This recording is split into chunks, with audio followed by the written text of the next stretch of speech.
Justin Timberlake has been arrested for allegedly driving while intoxicated in New York.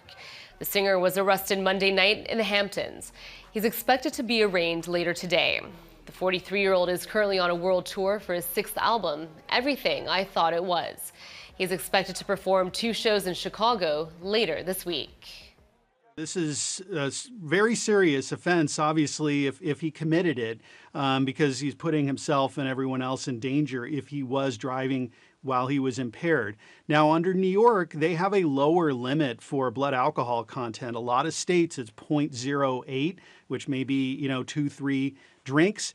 But in New York, you could be charged for as low as 0.05. Utah has a similar very low limit. So we don't have the toxicological reports back yet to see if it was drugs and alcohol or combination of those, what the limit was.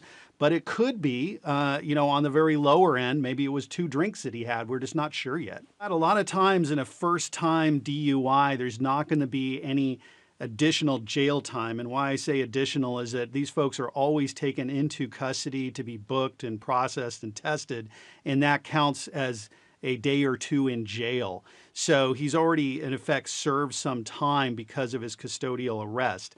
Now, if it's a first time for him and we have no indication that he's ever had any similar problems like this, then it would probably just be probation, a suspension of his license, maybe some drug and alcohol counseling, and some fines. We also heard from the reporting that he had ran a stop sign during the incident, but we didn't hear anything about any accidents or any other aggravating circumstances. So most likely, if he did commit this offense and if he was convicted, it would be a lesson hard learned, but I don't anticipate that he would go into custody again on it. But it was really disheartening to wake up and hear the news. I also work in hospitality out here, so I understand that, sometimes people are overserved, but in today's day and age with technology and Uber, and especially someone like Justin with unlimited resources, there's no excuse to get behind the wheel.